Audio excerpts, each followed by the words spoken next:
We got through 1998, we got through the dot-com crash, we got through 2008, we got through 2020 and COVID. There's actually a good size market drawdown in 2018 between October 1st, 2018 and Christmas Eve, what I call the Christmas Eve massacre. Stock markets dropped 20% in under 3 months when the Fed kept raising interest rates, even though the economy was weakening. So they have seen those, but every single time it came back, even in COVID, March, April 2020, the stock market went down 30%. It did. I mean, just almost straight down. But by September, we were back to new all-time highs. And so it's not that they've never seen that kind of volatility, but they learned the wrong lesson, which is it always comes back. And we know why, because the Fed bails you out, the Fed floods the zone with money, the Fed talks it up, et cetera. But the counterexample in 1929, when the stock market did crash, it was down 23% over 2 days. It was like a 12% day and an 11% day in late October 1929. But it kept going. The stock market crashed in October 1929, but it bottomed in June 1932. That was a 3-year moving crash or rolling crash, whatever you want to call it, with some rallies along the way. And the total damage was over 80%, not 30%, not 40%, down 80%. And what people don't know, many people don't know, is you said, okay, then it rallied in 1933 and 1934. The Fed messed up again and blundered again, as they usually do, in 1937 and threw us into a double dip. But if you ask people, okay, well, everyone knows the stock market crashed in 1929. When did it regain those highs? How long did that take? The answer is 25 years. It was 1954 before the market recovered from 1929. Now, it doesn't mean there weren't gains along the way or you couldn't make money. You could.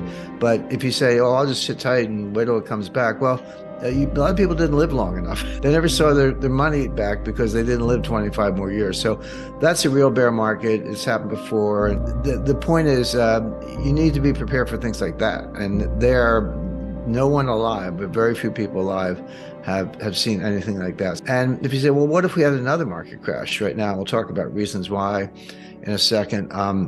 Why couldn't the Fed just come right back in and print some more money and do the same thing over again and bail out the new failures, whoever they may be? You can just kind of keep bailing things out. Why not do it again? What's the big deal? Well, the answer is each bailout is bigger than the one before. And that's the point. You can go all the way back 1994, Mexico, 1998, Russia, LTCM, 2000 dot-com, 2008 Lehman, 2020 pandemic. And they do bail out, but each one's bigger than the one before.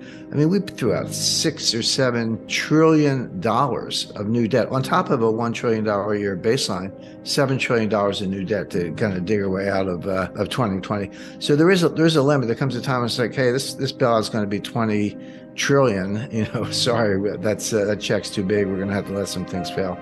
So what could happen?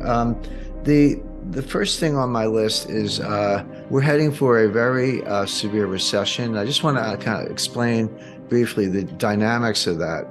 So the Fed's raising interest rates. We know that they started, it wasn't that long ago, but March 1st, 2022, the Fed policy rate was zero. It was 0%.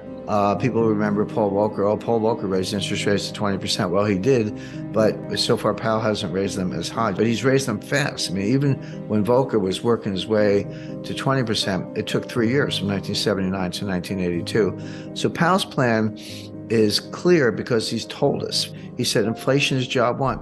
It's not that we don't care, but unemployment is going to go up. We're going to have a recession. He doesn't use the R word, by the way, but it's implicit in everything he says. We are going to have a recession. Unemployment is going up. And too bad. It's kind of too bad because we got to get inflation under control. And so the Fed is in search of something that they call the terminal rate. What's the terminal rate? The terminal rate is a rate that's high enough to bring inflation down on its own without further hikes. So it doesn't have to be higher than inflation. It has to be high enough to cause inflation to come down to the Fed's goal of 2% without hiking more. And when they get there to that terminal rate, they'll sit tight. They call it the pause. And the pause could be a year. And Powell said this. Again, this is right out of his script. So Powell's in search of the terminal rate. By the way, if you said to me, hey, Jim, what's the terminal rate? I would answer truthfully. I would say, I don't know, but neither does Jay Powell. Jay Powell doesn't know what the terminal rate is. He's kind of saying, we'll know it when we see it, but we're not there yet, and we're going to keep going. And they have what they call the DOTS, silly name, but the members of the Board of Governors and the Federal Reserve Bank presidents give estimates, or their estimates of unemployment, inflation, growth, and interest rates for the next 3 years. And they put them as dots on a chart, so they call it the dots. And then, Wall Street gets the dots. They do a central tendency and regressions and all this stuff. One of the top Fed insiders, like, practically sits in Jay Powell's lap and has all the way back to Bernanke and Yellen, told me personally, he said, inside the Fed, they regard the dots as a joke.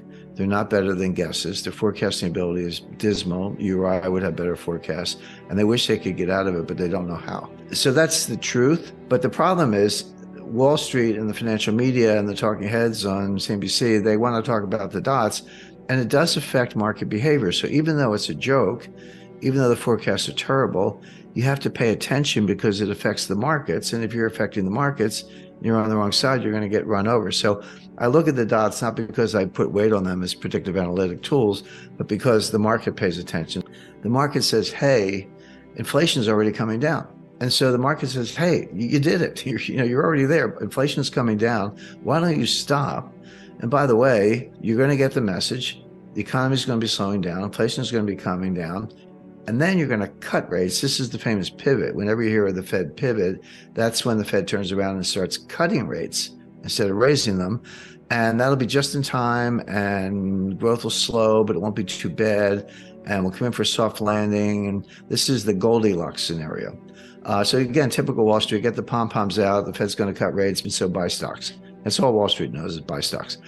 But the conundrum is inflation coming down because the Fed is still hiking, or is the inflation coming down because they're at the terminal rate? Well, we don't know. It's kind of hard to sort those things out. Powell would say, yeah, it's coming down. I know that, of course, but it's because I'm hiking and I'm going to keep doing it. My view is, no, you actually did it. It's mission accomplished. You just don't know it. That means, as usual, they're going to screw it up. They're going to blunder. They're going to go too far. And it's not going to be a mild recession. It's not going to be Goldilocks. In this version, Goldilocks gets eaten by the bears. In other words, you're going to throw this economy into a very deep recession because you're going to go too far, as usual. And you're not going to know it until too late. By the time you realize it's mission accomplished, you will have gone too far, too long, rates are going to be too high, and it's not going to be a soft landing. If Wall Street's talking up the stock market based on the soft landing Goldilocks scenario, but Powell's going to stick to his guns and raise rates too high, that's going to cause stocks to crash very severely, very suddenly. If the market were adjusting, say, yeah, Powell means it, he's going to keep it, and we ought to come down a little bit, that would be one thing, but that's not what's happening. The market's trying to rally. Powell's warning people what's going to happen. They're not listening, and it is going to happen.